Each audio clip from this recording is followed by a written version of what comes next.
आज हम आपको उन देशों में घुमाने वाले हैं जहां बड़े बड़े बर्फ के नहीं बल्कि कूड़े के पहाड़ चट्टाने मौजूद हैं। और ये देश फूलों से नहीं बल्कि नालियों में ब्लॉक हुए कूड़े और घरों के बाहर कचरों से महकते हैं, जिसे बर्दाश्त कर पाना बड़ा मुश्किल होता है। यहाँ बीमारियां और कीट जगह जगह फैले हैं। लेकिन इन देशों का कूड़ा घर बनने की वजह क्या है? क्या अपना भारत भी एशिया के इन गंदे देशों में शुमार है? अगर हाँ तो किस रैंक पर विराजमान है? अगर आप भी जानना चाहते हैं इन सवालों के जवाब तो अपना सीट बेल्ट बांधे अच्छे से और निकलते हैं इन टॉप 10 गंदे देशों की शानदार और जानदार डिजिटल सफर पर। नंबर 1 बांग्लादेश। 17 करोड़ 47 लाख से ज्यादा की आबादी समेटे बैठा बांग्लादेश 1,48,460 वर्ग किलोमीटर में फैला है। यानी यहाँ आपको लगभग 1,333 लोग प्रति वर्ग किलोमीटर पर हंसते गाते नजर आ जाएंगे। जब आप ऊपर से बांग्लादेश के कॉक्स बाजार, रांगामाटी, बंदरबन जैसे खूबसूरत प्लेसेस देखेंगे तो मन यहाँ जाने को मचल जाएगा। लेकिन जब बांग्लादेश के अंदर छुपी गंदगी से रूबरू होंगे तो दिल और दिमाग एक मिनट भी यहाँ टिकने की इजाजत नहीं देगा। और यही वजह है कि बांग्लादेश को दुनिया के सबसे गंदे देशों में पहले नंबर पर रखा जाता है। और इस गंदगी में भरपूर इजाफा करते हैं यहाँ के लोग,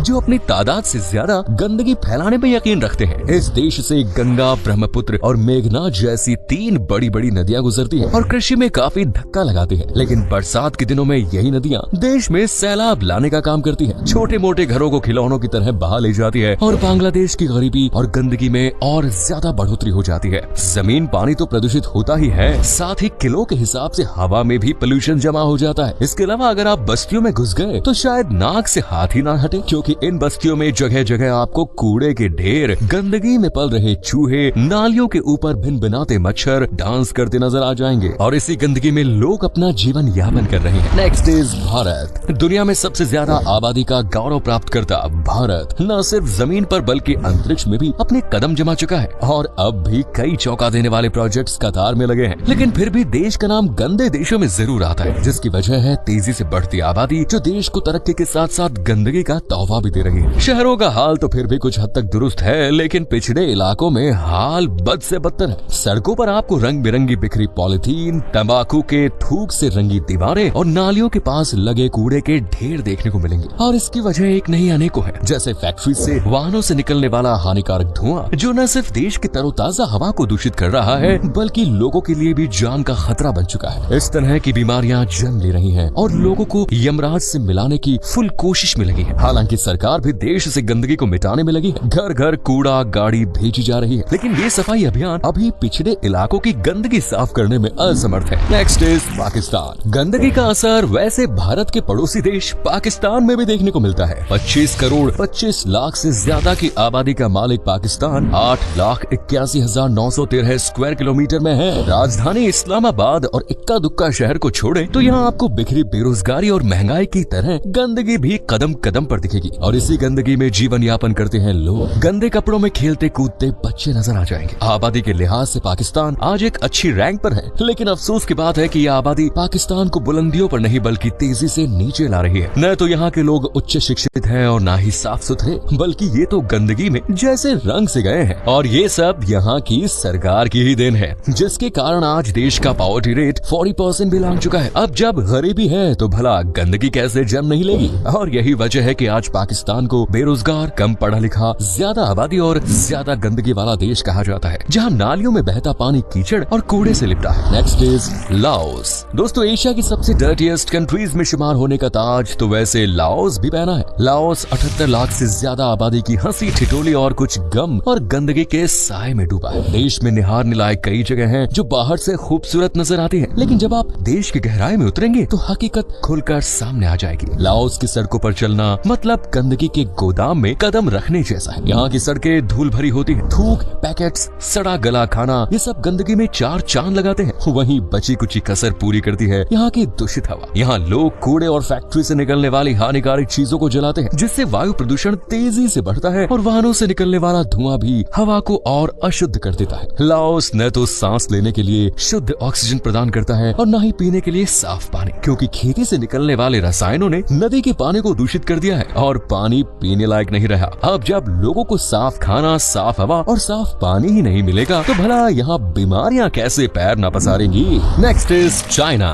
दोस्तों, अपने घटिया माल को अच्छा दिखाकर पेश करने वाले चीन का हाल भी भी कुछ ऐसा ही दिखावटी है। जहाँ चीन खुद को सबसे साफ, स्वच्छ, पावरफुल दिखाने की कोशिश करता है, लेकिन इसको असल आईना दिखाती है यहाँ कदम कदम पर फैली गंदगी। 141 करोड़ की आबादी का मालिक चीन 9.6 मिलियन वर्ग किलोमीटर में फैला है, और कुछ इलाकों को छोड़ दिया जाए तो पूरा देश गंदगी की दास्तान बयान करता है। क्योंकि बढ़ती आबादी न सिर्फ देश को तरक्की की सीढ़ी चढ़ाती है, बल्कि गंदगी का हुड़दंग भी जमकर मचाती है। यहाँ बहने वाली नदियाँ गंदगी और कूड़े कचरे का ढेर बन चुकी है। गंदगी का सफर चीन उतनी ही तेजी से तय कर रहा है जितनी तेजी से यहाँ की आबादी। सरकार कितने भी सफाई अभियान क्यों न चला ले, लेकिन कई इलाकों में ये दस्तक दे ही नहीं पाते। चीन की खराब एयर क्वालिटी से तो पूरी दुनिया वाकिफ है, लेकिन यहाँ का स्वच्छ वातावरण भी अब किसी से छुपा नहीं। Next is Tajikistan. अब बात करते हैं एशिया के देश तजाकिस्तान की, जो 1,43,100 वर्ग किलोमीटर के एरिया में फैला है और अपने अंदर 1,03,80,000 से ज्यादा की आबादी को पनाह देता है। तजाकिस्तान को जिन लोगों ने नहीं देखा वो इसे घूमने के लिए एक बेस्ट जगह मानते हैं, लेकिन जो लोग इसकी हकीकत से रूबरू है वो यहाँ जाना भी पसंद नहीं करते, और इसकी वजह है गंदगी, प्रदूषण,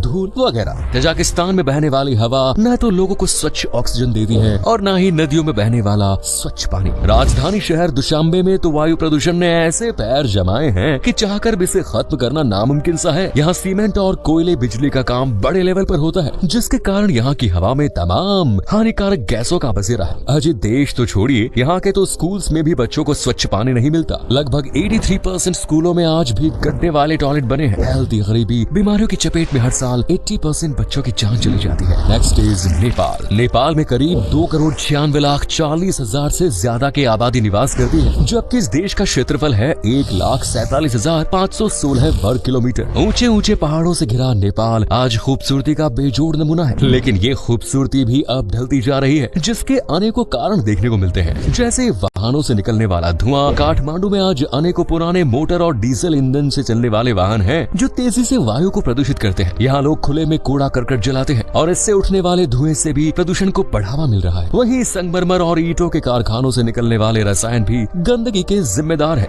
देश में तो गंदगी का सैलाब उमड़ ही रहा है। इसके अलावा बची कुची कसर पूरी कर रहे हैं इसके पड़ोसी देश। जी हाँ, बॉर्डर शेयर करने की वजह से भारत और चीन से उठने वाला प्रदूषण नेपाल के वायु प्रदूषण में और बढ़ावा देता है। काठमांडू घाटी ऊंचे पहाड़ों से घिरी हुई है, जिसके कारण जो भी प्रदूषण होता है वो इसकी जटिल स्थलाकृति में ही फंस जाता है। Next is north Korea. दुनिया में सबसे सख्त तानाशाह है और दूसरे देशों से दूर रहने वाले देश की जब भी बात आती है तो लोगों के जहन में नॉर्थ कोरिया का नाम आता है। 1,20,540 वर्ग किलोमीटर में फैला नॉर्थ कोरिया आज सभी देशों से बिल्कुल अलग थलग है और यहाँ करीब 2,64,98,000 लोग रहते हैं। इस देश के बारे में जानकारी हासिल करना थोड़ा मुश्किल है, लेकिन जब बात गंदगी की आती है तो देश चीख चीख कर अपनी गंदगी का सबूत पेश करता है। भले ही ऊपर ऊपर से ये देश साफ दिखाई दे, लेकिन अंदर जाते ही कूड़े के ढेर, डस्टबिन से झांकता हुआ कूड़ा, मुंह तक भरी हुई नालियां दिखाई देंगी। नॉर्थ कोरिया की हवा बड़ी दूषित है। यहाँ हवा में धूल भरे कणों की भरमार है। कुछ ग्रामीण इलाके तो ऐसे भी हैं जहाँ की हालत बद से बदतर है। यहाँ से लोग बाहर नहीं जा सकते और यहाँ का अशुद्ध अस्वच्छ वातावरण उन्हें यहाँ चैन से जीने नहीं देता। Next is Mongolia. खूबसूरत नजारे, शांत माहौल, ठंडा तो कभी गर्म मौसम और चारों तरफ बिखरी हरियाली, ये सब मंगोलिया की खूबसूरती की पहचान है। लेकिन इस खूबसूरती का दागदार सबूत है यहाँ फैली गंदगी। 1.565 मिलियन स्क्वायर किलोमीटर जैसे विशाल एरिया में फैला मंगोलिया 34,75,000 से ज्यादा आबादी का घर है, जिसमें से लगभग 27% आबादी के पास न तो 2 वक्त का खाना है और न ही पैसे कमाने के लिए कोई नौकरी। ऊपर से जल प्रदूषण, वायु प्रदूषण ने लोगों को मरने पर मजबूर कर रखा है। मंगोलिया का 90% हिस्सा तो वीरानगी की आगोश में समा चुका है। यहाँ आपको ना तो जानवर का बच्चा दिखेगा ना इंसान। मंगोलिया के वातावरण में भी तेजी से बदलाव हो रहे हैं। जहाँ पहले यहाँ बेतहाशा गर्मी पड़ती थी, अब यहाँ इतनी सर्दी पड़ती है कि लोगों को घर में भी कोयले जलाकर बैठना पड़ता है, और इन्हीं कोयलों से उठने वाला धुआं मौसम में बदलाव का, दूषित हवा का भी जिम्मेदार है। चारों तरफ बिखरी दूषित हवा लोगों की जान ले रही है और यहाँ आंकड़ा बढ़ता जा रहा है और पेड़ों की कटाई से जो शुद्ध ऑक्सीजन मिलता था उसका आंकड़ा तेजी से गिर रहा है। Next is south Korea. चलिए अब आखिरी देश की बात कर ही लेते हैं, जिसका नाम है साउथ कोरिया। आपने देखा कि जब नॉर्थ कोरिया में जमकर गंदगी ने हुड़दंग मचा रखा था, तो भला इसका भाई यानी साउथ कोरिया कैसे पीछे रह सकता है। 1,02,10 स्क्वायर किलोमीटर में फैला साउथ कोरिया में भी गंदगी खूब है। यहाँ आपको चप्पे चप्पे पर कूड़ा करकट फैला नजर आ जाएगा। डस्टबिन तो कूड़े से लबालब है ही, उनके आसपास भी कूड़े की सजावट है। यहाँ इतनी धूल मौजूद है जो हवा के साथ साथ घरों में भी डेरा जमा लेती है। है। दूषित हवा के कारण ही आज कई लोग सांस संबंधी बीमारियों से जूझ रहे हैं। फेफड़ों की बीमारी, कैंसर का खतरा दिन ब दिन बढ़ रहा है। साथ ही स्किन से जुड़ी परेशानियां भी हैं। वो अलग। शहर भले ही अमीरी की दास्तान लिख रहा है, अच्छी लाइफ के मालिक है, लेकिन ग्रामीण इलाकों की हालत बड़ी जर्जर है। यहाँ साल भर में लोग बीमारियों, दूषित हवा पानी के चलते अपनी जान गंवा देते हैं। इसलिए साउथ कोरिया को रहने के लिए एक बेहतर देश का टाइटल नहीं दिया जा सकता। तो दोस्तों, आपको किस देश के बारे में सुनकर झटका लगा? वीडियो अच्छी लगी तो लाइक करें, शेयर करें और हमारे चैनल को सब्सक्राइब जरूर करें।